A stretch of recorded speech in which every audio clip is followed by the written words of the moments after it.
Mau ikut seru-seruan bareng kami nggak? Ayo, sini gabung. Petualangannya baru dimulai nih. Bagi kami, anak desa Sigedang, Kabupaten Wonosobo, Jawa Tengah, puasa nggak jadi alasan untuk nggak bisa ngebolang. Gimana? Seru kan perosotan bambu ala kami? Tinggal duduk di atas papan, lalu meluncur. Yeha! Supaya bisa meluncur mulus, jangan lupa jaga keseimbangan ya.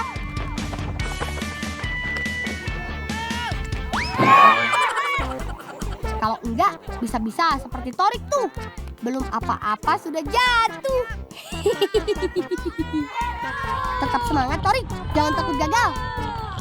Kalau teman di rumah ingin meniru aksi kami, pasang bambunya di lahan yang sedikit miring dan aman ya. Jangan lupa ajak orang tua atau kakak kalian supaya ada yang mengawasi.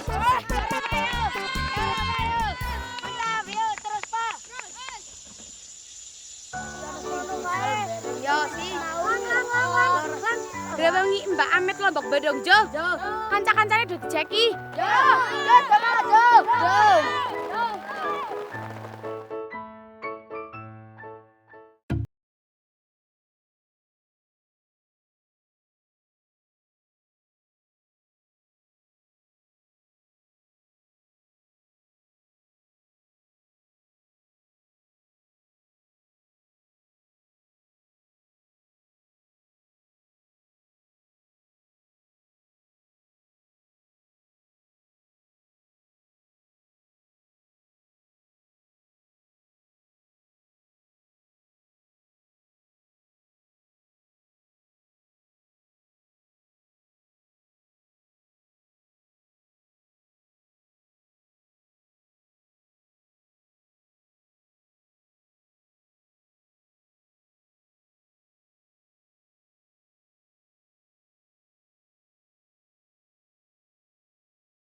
Di keranjang, biar gampang membawanya.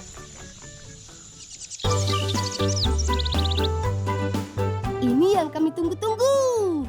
Eits, bukan beduk maghrib loh ya, tapi bantu kakak dan bibi masak di dapur sambil ngabuburit. Menu yang akan kami masak hari ini spesial untuk berbuka nanti. Daging ayamnya sudah bibi siapkan tuh.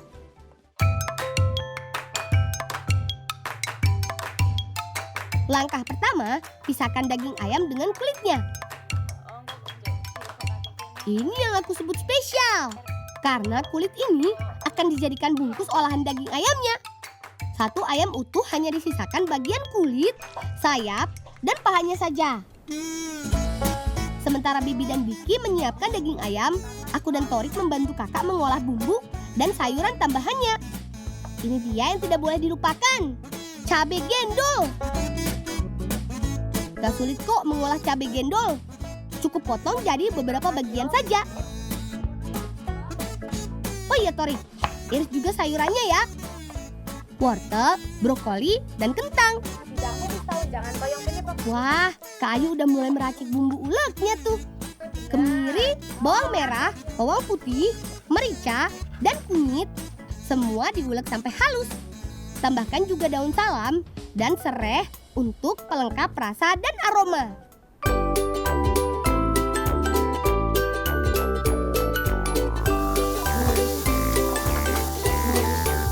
Sekarang waktunya ditumis. Mbak, mambune wangi. Aroma tumisan bumbunya wangi bener. Bikin perut makin keroncongan aja nih. Masukkan irisan daging ayam, sayuran, dan cabai gendolnya. Lalu aduk sampai berubah warna. Gak perlu terlalu matang. Kalau sudah terlihat sedikit layu, itu tandanya sudah bisa diangkat. Dinginkan sebentar. Lalu tambahkan 4-5 butir telur ayam ke dalam tumisan. Bukan hanya jadi pelengkap loh, telur ayam juga berfungsi sebagai perekat. Saatnya tumisan dibungkus dengan kulit ayam. Isi kulit ayam dengan tumisan sampai benar-benar penuh dan padat.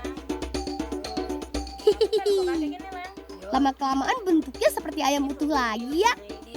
Terakhir, jahit bagian kulit yang berlubang supaya isinya tidak berantakan. Kalau sudah begini, tinggal masak lagi deh.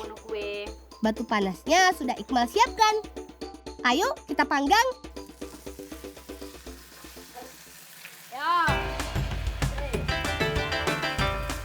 Supaya matang merata, tutup dengan seng atau kaleng. Lalu tunggu sekitar 30 menit. Makin gak sabar nih nunggu beduk maghrib. Ini dia, ayam kodok panggang isi daging dan sayuran. Coba kita lihat bagian dalamnya. Cocok banget nih berbuka puasa dengan makanan hangat seperti ini.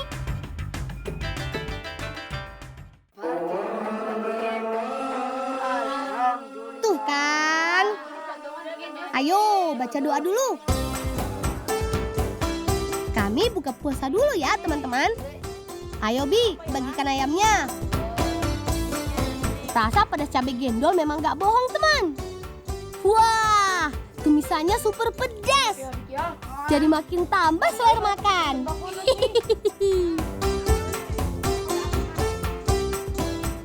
Mbak, pangkain terus nyam bisa gendut. Oh, mal kan nek mangan sayur kan ben ora kemer-kemer. Hah? Pidian yang di? Sono. Petret, sasi poso lho, Tret. Duh, Diki ada-ada aja. Gak boleh begitu. Nih, masih banyak kok.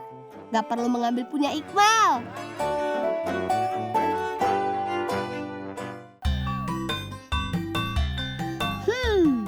Asik juga ya kalau banyak kebun seperti Kak Ayu.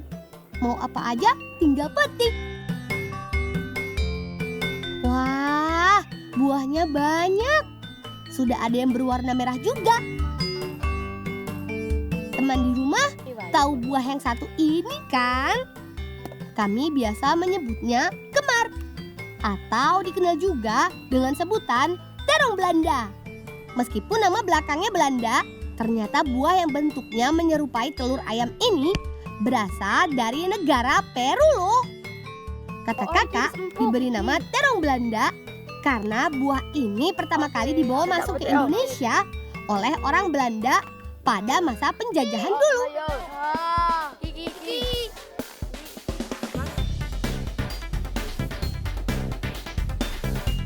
Oh iya, teman di rumah harus tahu nih.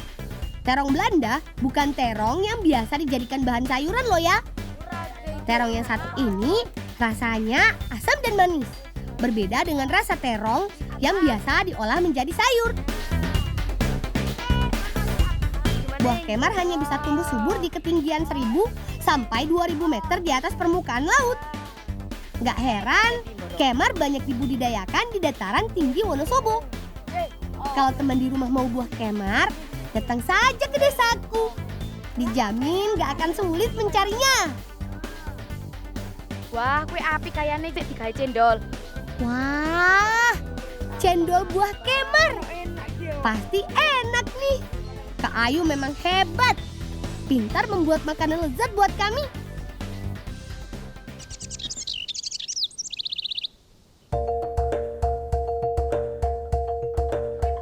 Menu buka puasa kami selanjutnya adalah dawet kemar. Bahan utamanya ya buah kemar yang masih segar ini teman. Pertama kupas dulu kulit buah kemarnya. Tekstur kulit buah kemar agak halus dan licin. Untuk mengupasnya dibutuhkan ketelitian. Selanjutnya belah dan tumbuk buah kemar sampai halus. Ayo Iqmal, Diki, semangat tumbuknya. Meskipun sedang puasa, gak boleh loyo ya. Setelah halus, buah kemar diambil airnya dengan cara disaring dan diperas.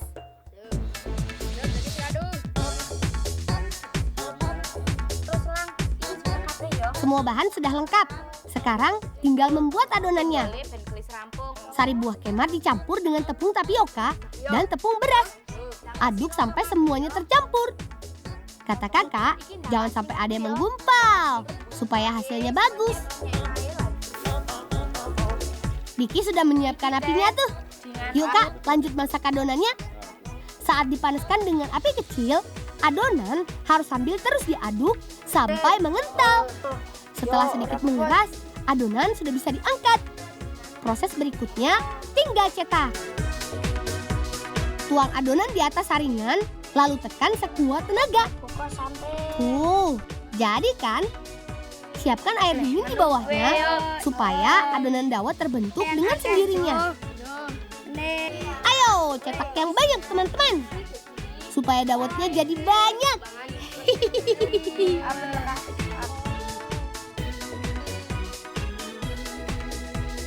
Kak Ayu sudah mulai meracik dawetnya tuh. Kelihatannya seger banget teman-teman. Pas nih jadi menu pembuka puasa hari ini. Ini dia dawet kemar ala Kak Ayu dan si Bolang.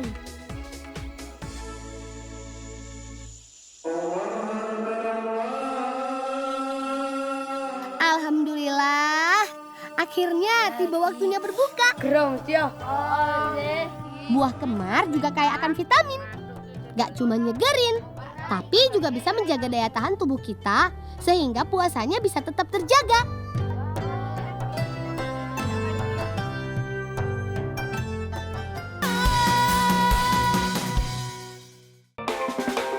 Selamat datang di kampung halamanku, Desa Gandon, Kecamatan Kaloran, Temenggung, Jawa Tengah. Terletak pada ketinggian kurang lebih 700 meter di atas permukaan laut, membuat desaku memiliki tanah yang sangat subur. Selain lahan persawahan, jahe adalah salah satu tanaman kebun yang paling banyak dijumpai di sini. Lang, apa? Sakitnya jahenya tak gone mbak ya? Yo. Ini aja nasi jinya. Ya bener Pak. Kata bapak, karena tanaman rimpang kaya manfaat ini sangat menyukai lahan berbukit. Makanya jahe tumbuh subur di sini. Mbak. Iya. Ki jahenya kok luwih gede karo kowe. Iya, dadi iki sing gede, iki jahe gajah. Nah, iki jahe taun. Jahe gajah adalah salah satu dari 3 jenis jahe yang paling populer karena memiliki ciri fisik paling menonjol. Cocok dengan namanya, dibanding dengan jahe jenis merah dan jahe emprit, jahe gajah memiliki ukuran yang lebih besar. Dibanding dengan jenis jahe yang lain, jahe gajah memiliki warna rimpang yang lebih terang, yaitu kuning muda atau kuning tua. Setelah dibelah, seratnya pun lebih halus. Gak percaya? Ya udah, yuk, mari kita buktikan.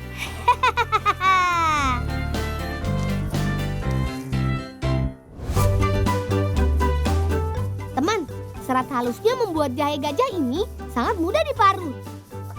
Kami tidak hanya menjual jahe dalam bentuk rimpang, tapi untuk membuat makanan tradisional. Nah, ini poyo rasa jahe namanya. Jajanan legendaris ini menggunakan singkong sebagai bahan utamanya. Untuk membuatnya semakin nikmat, Bibi melengkapinya dengan perasan air jahe. Semua bahan sudah siap. Sekarang saatnya mencampur parutan singkong, air jahe, bumbu halus, dan sedikit tepung. Bumbu halusnya dari ketumbar, bawang putih, dan sedikit garam. Yang spesial dari poyor kami kali ini adalah tambahan pewarna dari bahan alami. Yap, warna merah kami ambil dari bahan kulit kayu secang, hijau dari daun pandan, dan kuning dari bahan kunyit. Cara membuatnya cukup sederhana. Semua bahan pewarna ditumbuk, kemudian dilarutkan dengan sedikit air. Kalau diberi warna seperti ini kan jadi cantik. Makanan tradisional pun tetap memikat hati untuk dinikmati. Uniknya, cara memasak poyor tak berubah dari dulu sampai sekarang. Adonan poyor kami ratakan di atas cetakan. Ukurannya menyesuaikan dengan cetakan yang sudah ada. Untuk tebal tipisnya, kami biasa tandai dari jumlah adonan yang diambil. Cukup 1 sendok makan untuk membuat 1 buah poyor. Puniki pun dereng. Wes, Lang. Oke, tak kembali kok, Beh. Ya. Adonan poyor dimasak dengan cara dipanaskan di atas air yang sudah mendidih. Tidak perlu waktu lama, kira-kira 5 menit adonan poyor akan matang dan siap dijemur. Sekilas bentuknya mirip dengan opak, Bedanya pada proses pembuatannya. Opak dicetak ketika sudah matang, sedangkan poyor dicetak pada saat masih mentah. Poyor yang sudah matang selanjutnya dipindahkan pada papan penjemuran. Poyor sering juga disebut-sebut sebagai kerupuk tradisional yang bercita rasa istimewa. Yang namanya kerupuk pasti harus kering sebelum digoreng. Jika panas terik, poyor akan kering setelah 2 hari dijemur. Tandanya jika sudah tipis dan ringan seperti ini. Jajanan renyah ini tidak hanya dinikmati sebagai hidangan rumahan, tapi poyor kerap hadir dalam beberapa tradisi adat. Bumbu dan rasa jahenya membuatnya semakin nikmat. Gak kalah dengan jajanan masa kini deh. Itu panas. Renyah kuwi, gurih mesti.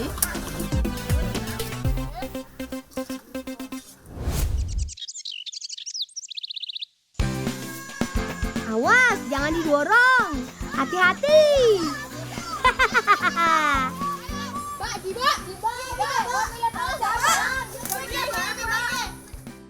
Syukurlah kami sudah sampai.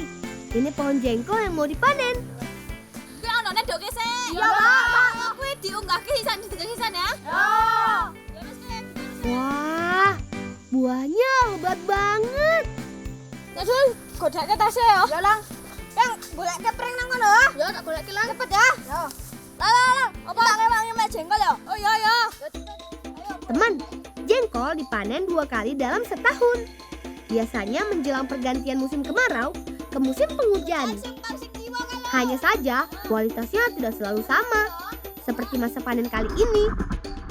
Awas, tangkap!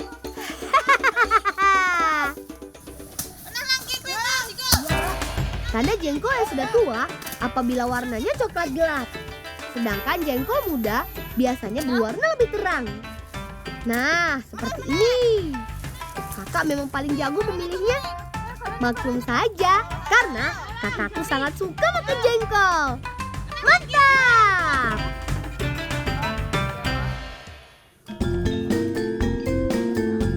Sebelum diolah menjadi makanan lezat, jengkol harus dibersihkan dulu. Caranya dengan memisahkan biji dan kulit. Selanjutnya, jengkol direbus. Lang, apa, Pak? Lang, apa ki godhong jambune lebokke kono sisan? Oh iya. Meski enak, tapi banyak orang enggan makan jengkol karena baunya yang menyengat. Tapi tidak bagi kami, karena kami punya cara jitu untuk mengatasinya, yaitu dengan merebus jengkol bersamaan dengan daun jambu biji. Satu tuh pesa. Getah dan aroma segar jambu biji terbukti dapat mengurangi bau tak sedap pada jengkol. Kalau berbicara soal memasak jengkol, bibiku jagonya. Dari bahan sederhana ini, Bibi bisa membuat masakan dengan cita rasa super nikmat. Yap, Bibi akan membuat tongseng jengkol. Teman di rumah penasaran? Yuk kita lihat gimana caranya. Bumbunya dibuat dari ketumbar, kapulaga, kunyit, dan beberapa bahan lain yang dihaluskan. Bumbu lain yang tidak boleh ketinggalan adalah bawang merah, bawang putih, cabai, tomat, daun bawang, dan daun seledri. Selain jengkol, Bibi menambahkan daging sapi dan daun pepaya untuk membuat masakan lebih istimewa. Pak iki apa, Pak? Oh, kuwi jenenge lempung. Sebelum dimasak, daun pepaya terlebih dulu direbus bersama dengan lempung untuk mengurangi rasa pahit. Lempung atau ampoh adalah tanah liat yang sudah dikeringkan. Sekarang tidak susah mendapatkan ampoh, karena ampoh banyak dijual di pasar tradisional. Saatnya memasak. Cara memasak tongseng hampir sama dengan gulai. Bedanya, bumbu tongseng lebih tajam karena menggunakan jenis rempah yang lebih beragam. Nah, setelah bumbu halus dan jengkol dimasak, kemudian tambahkan penguat rasa yaitu daun salam, seledri, dan daun jeruk. Oh iya, berbeda dengan tongseng biasa. Kali ini Bibi sengaja mengganti kol dengan daun pepaya. Alasannya supaya lebih menarik. Tongsengnya sudah hampir jadi. Tapi jangan lupa untuk menambahkan potongan daun bawang, cabai utuh, potongan tomat, dan kecap manis. Tunggu sampai mendidih dan tongseng matang. Ini dia, tongseng jengkol ala kami Sibolang Temanggung. Pas nih jadi menu pembuka puasa hari ini.